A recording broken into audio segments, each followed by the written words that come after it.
May kasabihan nga tayo, di ba? An expert was once a beginner. Well, hindi ako special. Ibig sabihin yan, lahat ng pinagdadaanan nyo ngayon, kung nagsisimula kayo, ay naranasan ko rin. I do exert a lot of effort to a point na parang walang nag-work. Nasusunugan ako. That's quite normal when you are doing trial and error and exploring some different strategies. So, today, for this lesson, ituturo ko sa inyo guys how I approach the market. This was my bread and butter. If you want to learn, please watch the rest of the video. What is good mga champion and welcome back to another video.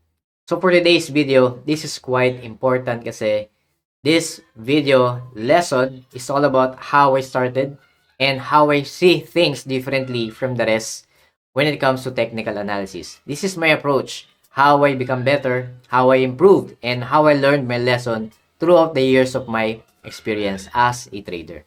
So basically, lahat ng ginagawa nyo ngayon, napagdaanan ko na. What differs me from the rest is I didn't quit. So step by step, I will walk you through the process, how I see things, my thought process, and at the same time, how I approach a winning trade most of the time. Nga pala, if you want to be part of our growing TFP Global TFP Champions community, you might want to check out my 3 offered programs. Maybe this might be able to help you cater your needs on your trading journey. So for the option 1, this is the TFP Champion 90 Days One-on-One Mentorship Program. So, usually this is a twice per week session and importante dito, schedule is based on your convenience and availability. Although I do have limited slots, you can always check with me on my official page. For the option 2, this is the TFP Champion Masterclass Lessons. So, if ever you are having a hard time managing your schedules, make no mistake, this program is for you.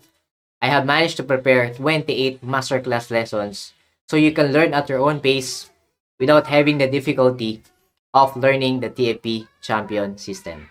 And lastly, for the option 3, this is the TFP Champion Bootcamp. So if you want a fast track program, this is a 5 weeks program because definitely we'll be meeting 4 times per week session.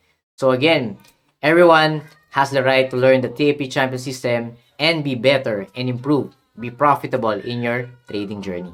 So without further ado, let's get straight to our lesson. Alright, so let's try to check any random chart, no? And as I have mentioned, okay, trading should be less complicated, okay?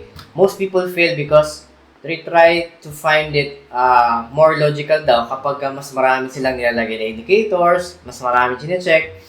Again, the point of you deciding for simple buy and sell, di ba nga, dalawa lang yung options mo, and napakahirap pa, di ba? Because you are checking a lot of things na sometimes hindi naman significant, okay? Focus on what is essential, ano yung importante lang na kailangan mo check. And that would make sense and be more logical for you, diba? So, again, for example, ito, again, this is a live chart. It's an actual chart, no? From Europound. And, again, if we're going to look at this chart, okay, parang makikita natin na it's just a random up or down movement, okay? So, dyan na papasok inyong foundation of knowing yung basics. Diba? I always emphasize, bakit ba masyado akong nag-focus sa basics? Tandaan nyo guys, everything that I know when it comes to advanced, okay, was extracted or were extracted from my basic foundation. Okay? Nothing advanced na maintindihan mo if you don't know well your basics. Okay? Kaya, gasgas na sa iba when it comes to price action, candlestick understanding, market structure, and bakit daw wala ba akong tinuturong ibang mas advanced. Okay?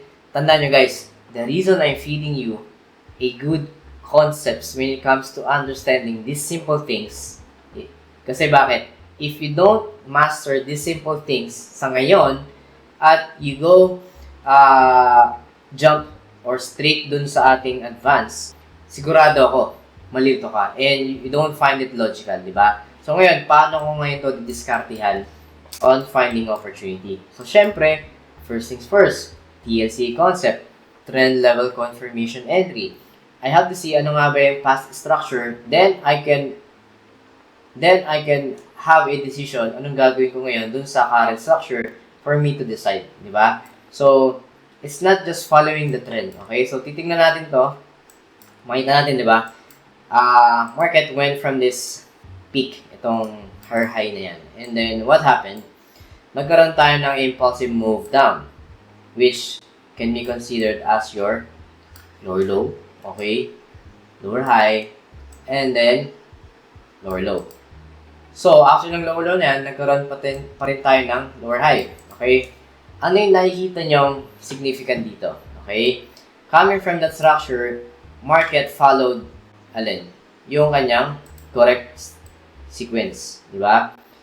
From this high, higher high, di ba? Nagkaroon ng impulsive move down, creating a new low, breaking itong mga levels of higher low. So, which means, dominance of selling is there. After that, after nitong new low na yan, di ba? It created a lower high, which means, nagkaroon tayo ng weakness. So, kapag may weakness, may momentum. So, take note, that is how I know kung market is magko-continue siya o hindi. Just by looking at the structure. So, kung makita natin to, nagkaroon tayo ng weakness, making it a lower high structure, and then lower low. So, ibig sabihin, sinusunod ngayon yung ating cycle of diba? Ating cycle of downtrend. So, I can group this as a downtrend, diba? So, pwede natin sabihin na ito ay cycle ng downtrend. Okay? Afterwards, market consolidated at some period. So, evident naman na meron tayo itong gray area. I call this gray area kasi we really cannot decide for that specific period whether we're going to buy or sell, not unless it shows specific structure of strength or weakness. So, as of this point, I can call that as a gray area. So, hindi siya gray. Let's make this gray. Okay. So, ibig sabihin, indecisive yung market, nagkaroon ng consolidation. There were some equal number of buyers and sellers, making it hard for them to decide whether it will continue or not for a decision making. So, ano nangyari ngayon? Nagkaroon ng impulse, move up, okay? But, does that guarantee na tataas yung market? Obviously not, kasi if you follow the structure, high, lower high, lower high. And as of this point, intact pa yung iyong lower low. So, which means, market is settling around this level throughout that consolidation, and provided nagkaroon tayo ng impulsive move, doesn't mean na meron tayong move up or dyan na magkakaroon ng upward structure. So again, what matters is ano yung mangyari from the next structure. So ano nangyari dyan? After ng lower high, di ba? Even though nagkaroon tayo ng slight, di ba? Higher low and then lower high, meaning market is still indecisive during this point. Diba? Kasi bakit? Kita nyo, it's still settling within this boundary of lower low. So, meaning, meron pa ring momentum of buyers and as well as sellers. Kasi, nagkaroon nga ng higher low, again, lower high naman. So, which means, there's really an equal battle of buyers and sellers. Kung ito ay nagkaroon ng higher high, then, I can agree na pwede yung maging uptrend. So again, I'm just interpreting ano yung ginawa ng market structure from the past. Okay? So that it will make sense later on when we decide for an opportunity dito sa ating current structure. So ngayon, aware tayo na indecisive pa rin as of this point. However, market broke through this strong level of buyers, which is yung ating lower low.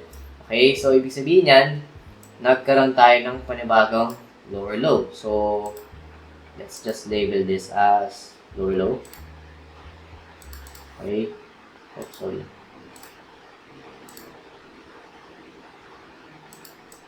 So, take note meron tayong lower low, lower high din to, lower high. Okay. However, at this time, sabi nga, meron tayong slight momentum ng buyers, kaya meron yung higher low. Okay? But it doesn't follow through kasi nagkaroon ng weakness still, di ba? May weakness pa rin dito. So, we cannot say na yun ay a bullish trend. So, kaya it is important to know yung tamang structure at cycle ng market. So, ngayon, ano mapansin nyo by current structure? Dito na mag-make sense if you're aiming for a buy or sell, di ba? So, let me just delete some markings. Sorry. Yan. Okay. So, to make it more simpler, we are currently nanggaling sa lower low na bumalik sa same level. So, this is now acting as a logical support. Diba? So, obvious naman kasi nagkaroon ng multiple reactions from this level. Okay? So, ibig sabihin, galing tayo support. And, what happened? Take note, yung mga significant level dito ay itong lower high. So, gamitin ko lang yung mga peak niya. Okay? Let me just use this. Yun yung mga wicks. Okay? And, ano pa? So, ito yung mga significant level na nabasag ni current structure. So, ano mapapansin nyo? Meron tayong downtrend cycle ulit na nagsimula from this. From this structure, di ba? Umaga, nasunod yung cycle ng downtrend. So, ginugrupo ko lang for us para ma-visualize nyo ano nangyari from the past. And ngayon, nag-hold tong lower low kasi nagkaroon ulit ng ng same low. Ibig sabihin, market is reacting on the same past lower low level. Okay? So, anong ibig sabihin yan? Meaning, merong momentum yung mga buyers during this time. Okay? Yung time na yan nagkaroon. Kasi bakit? If normal downtrend lang yan, diba? Lower low, lower high, it should have been lower low. Apparently, market went from the same level, which is itong lower low. The same level. Ibig sabihin, merong gaining of momentum from the buyers. And after that, ano nangyari? Strong impulsive move up. So, meron tayo ngayong new high, di ba? So, ito yung ating new high. Let me just...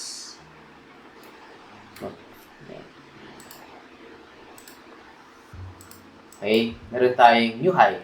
So, again, take note. Okay, itong mga dotted lines yung binasag nating level of lower high, which is, sinasabi dito na nagkaroon tayo ng change of characteristic ng ating trend. Kasi, coming from downtrend, nabago yung cycle, di ba? So, ibig sabihin yan, magtatanong ka na. So, ngayon, anong gustong sabihin sa akin ng market? Am I really going to buy or sell? Okay? So, dito na mag-make sense na, since may impulsive move up, okay, this shows na merong momentum yung buyers. Okay? Apparently, for most traders, nagde-depende sila sa trend. And currently, nakababad sila sa lower time frame. So, if I'm going to look sa lower time frame ngayon, just for example, if I'm at the perspective ng mga retail traders or mga amateur beginners, intermediate, normally nagbababa dyan either 5 minutes or 15 minutes. Let's say, 5 minutes sila because they're aiming for a short-term opportunity. Ano mapapansin nyo, di ba? Yung Agos is a downtrend. So, most likely, people will be aiming for a sell opportunity. Okay? Instinct yan. Kasi, trend is your friend concept. Okay? That may not be the case kung titingnan mo yung mas mataas na higher structure. Kaya nga sabi ko, di ba, it is wise to know first yung inyong bigger picture or yung higher structure on a higher time frame para malaman nyo if you're going to buy or sell. So, ano makita nyo? Yun pa lang nakikita nyo na downtrend, maybe a correction move only or a pullback for another pump. Kasi bakit? Ang structure na ngayon, nagkaroon tayo ng new high, di ba? From this level, new high. Bakit new high? Siyempre, nabasag mo yung cycle of downtrend, di ba? Ang cycle ng downtrend, lower high, lower low, lower high, lower low, etc. And then, nabago, bigla nagkaroon strong impulsive move up from the past few weeks. So, ibig sabihin, nag-gain ng momentum yung mga buyers. So, ano nangyari? Ngayon, nagko-correct siya ngayon and possibly, it might correct to the previous level na binasag mo, which is yung ating lower high. So, as of this point, okay, is it really wise to sell or to buy? Okay, tandaan nyo, yung nakikita ng mga short-term traders, maybe a correction lang sa mas malaking time frame, which might possibly magulat sila pag nag-sell off sila, nagkaroon ng impulsive move up, and it will go against them. So, ibig sabihin yan, learn first to know ano ba yung sinasabi sa higher structure. Okay? So ngayon, sinasabi sa higher structure, this can be only a pullback or a corrective move for another pump going up. So, ngayon, if I'm a long-term perspective trader, I should wait dito na magkaroon ng ano, diba? At least ng pin bar, diba? Pinaka-safe, diba? Magkaroon ako ng pin bar dito na daily to make it more logical na market really wants to go up. Kasi bakit? Itong pin bar na yan may serve as what? Makita nyo, di ba? What? A anchor point for my, gagawin kong blue to para mas ma-visualize nyo yung sinasabi ko. Again, di ba? If you are aware of the warrior system, di ba? A good buy opportunity, you must be above certain confluence levels. So, if ito ay magkaroon ng pin bar and shows a buying pressure candle, momentum ng buyers, that can be my anchor point for the trend line support coming from this perspective. Okay? And then what? Okay? And yung corrective move na yan, na pababa, saan siya nag-correct? Doon sa horizontal level of past resistance that acting now or will act now as a support. So, ibig sabihin, I also will be above horizontal support. Diba? So, ito yon. Diba? So, gawin natin tong blue, no? Para makita nyo yung relevance ng sinasabi ko. And, ano pang mangyayari? Ano pang pwede nyo makita as confluence on a higher perspective? Nakita nyo? Binasag itong current structure yung historical downtrend natin as a cycle. So, ibig sabihin yan, okay, I am now or will be sitting on a high probability setup for a buy setup for this chart, okay, as an opportunity on a long-term perspective, okay. I'm not saying I'm always correct, okay, I'm not saying na tama to, but again, I can only be reactive. But what I'm seeing now can be a potential long setup for a swing perspective. Okay? So, ngayon, sasabihin, sir, paano naman yung mga short-term traders? Ayoko ng swing, hindi kaya ng account ko. Kasi maliit lang. That is why, kung swing ka, mag-intay ka na lang ng pin bar dito sa HPT zone. Kasi ito yung HPT zone, itong tinutumbok natin. Dahil you will be above trendline support, horizontal support, that was a previous level of resistance, and you already broke through this trend line resistance. So, ibig sabihin yan, you are on a high probability buy setup for the warrior system. So, ibig sabihin, wala pa akong ginagawa, I'm just looking at the market structure itself. Nagkaroon na ako ng idea that I can be a buyer on a long-term perspective. So, ngayon, saan magmamato yung mga short-term opportunities? Okay, dito lang itong mga ito. Ayan. So, over tayo, these levels, okay, nakita nyo may gap pa, di ba? Is it wise na i-trade pa ito pababa on a short term? Then, magmamato yung inyong lower time frame opportunity. So, ibig sabihin, bababa ko ng lower time frame to see if may relevance pa ako na mag-short term trade o wag na lang, okay? So, hindi ko ipipilit yung trade, but rather, I will make it to a point na makita ko yung logical confluence level. So, ngayon, sa 4 hours, makikita nyo. Okay? Look for structure, di ba? Okay? Diyan na, magmamatoy yung confluences levels ulit. So, gawin ko lang itong, yan. So, meron na ako agad nakita. Meaning, if I want to sell off yung gap, okay? And then, ano pa? Use this level. Okay? And then, maghanap ka ngayon ng previous support na nabasag, that will be logical for you to be a resistance level. So, obvious naman na around this level, di ba? Okay? Or itong, di ba, kung makita nyo, yung historical lower high nyo can be relevant as well. So, ibig sabihin, okay, hindi man eksakto yan. Again, we're seeing this as a level of zone, di ba? So, sabi ko nga, this can be a logical, di ba, zone for seller. Okay? So, ano mapapansin natin? This can be a resistance level. So, in short, on a 4-hour perspective, before I can trade a day trade opportunity, I must be below trendline resistance, which is, we are now below. I must be below horizontal, resistance, which is I am now below. Ano pa? I should be breaking a trend support, which already did. So, ibig sabihin yan, ang high probability setup ko for sell-off on a short-term perspective would be around this level. Ito yung magiging HPT ko for a sell sa 4 hours HPT. So, am I going to trade blindly sa HPT zone na yan? Mag-sell limit na ba ako? Hindi. Hintayin nyo muna mag-pullback, di ba?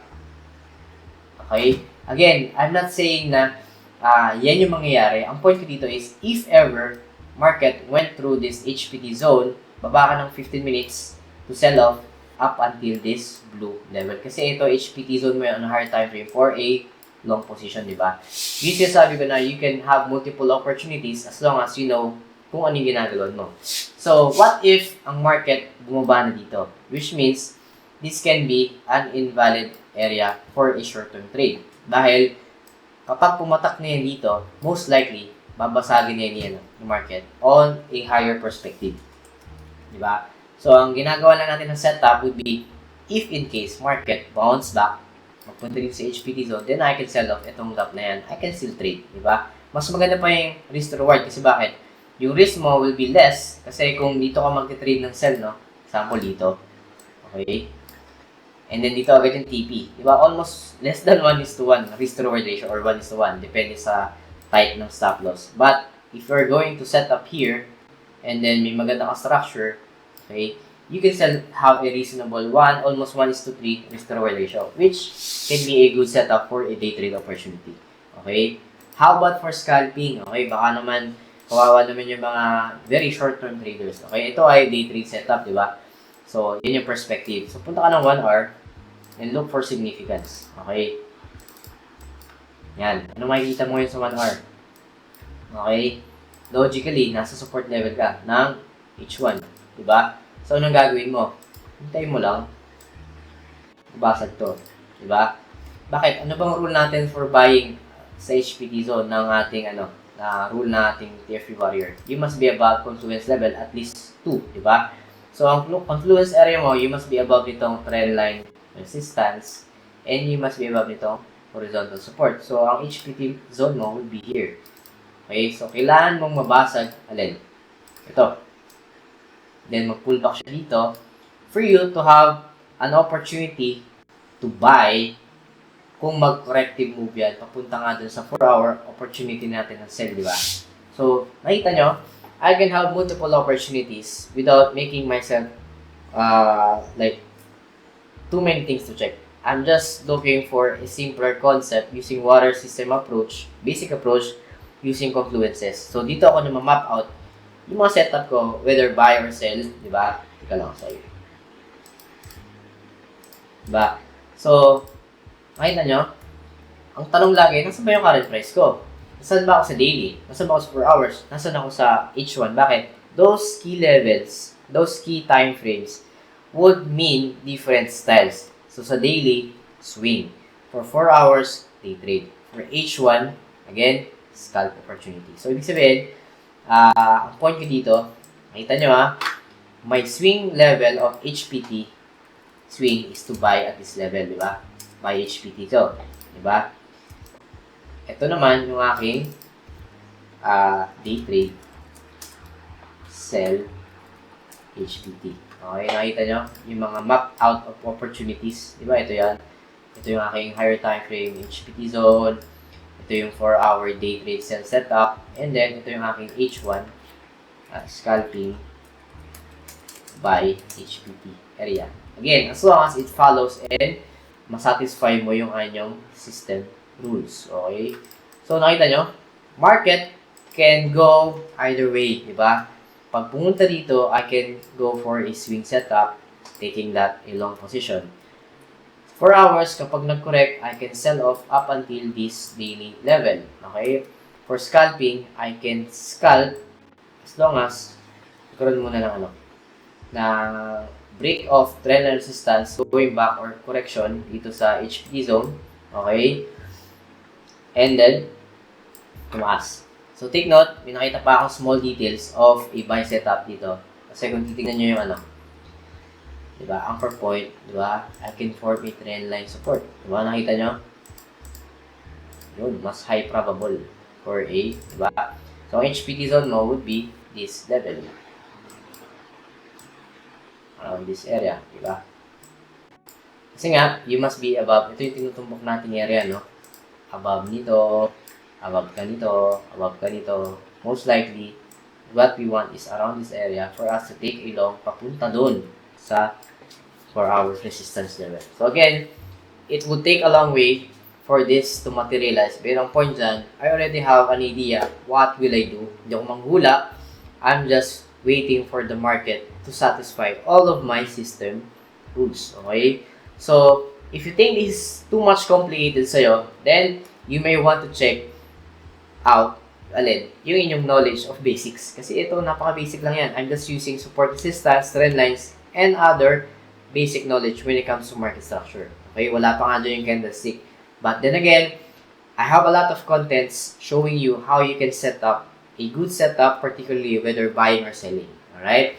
So, again, the point of this lesson is not to show you that the system is perfect itself. It may have a disadvantage or weakness at some point, but ang point ko dito is it can work, okay? It worked for me when I was starting. This was my bread and butter. It worked for other subscribers. For some, not. Maybe because it affects other decision making, like trading psychology nyo, too much risk. So, maraming factors of losing, di ba? Na-explain ko na yan. So, I hope may natutunan naman kayo guys dito sa ating video lesson. And again, I would like to thank all my TFP VIP champion students all over the globe, subscribers, followers, and sa lahat po ng sumusuporta. So God bless and see you all on the next videos. Bye-bye. Alright guys, so I just want to inform and announce that our TFE VIP Champion Student private Discord community is already up. And yeah, here we have several channels wherein we share our technical trading ideas among each other. And of course, we also have our weekly trade ideas para sa ating mga weekly forecast para sa mga currency pairs and some announcement section. And of course, since tayo ay global, of course, we have other students as well na galing sa mga ibang bansa overseas. So, we introduce ourselves and introduce kung saan tayo galing, sa bansa tayo ngayon, OFW man o hindi.